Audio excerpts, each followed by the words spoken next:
Today we are solving challenge how to get the last transaction for each product in each month using Power Query.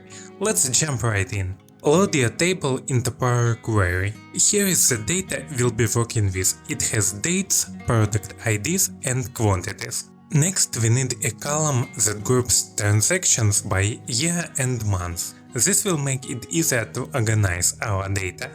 Create a new custom column and we will use DateTime.ToText function.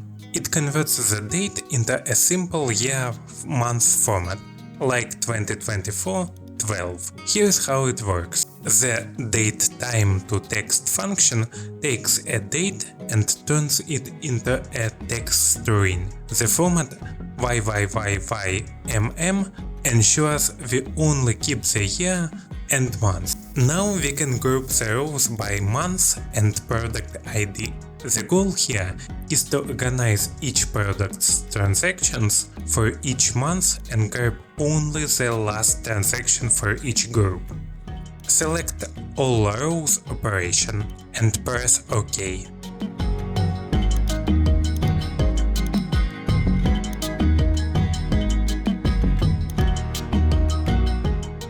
Now let's look at the formula bar. We can delete this part. The underscore symbol refers to the current table in each group.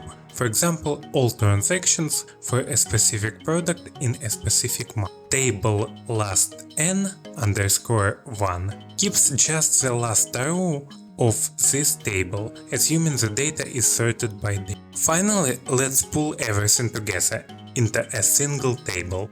Create a new step and type Table Combine. This function takes all the small tables from the count column and stacks them into one large table. After combining, we extract only the columns we care about: date, product ID and quantity.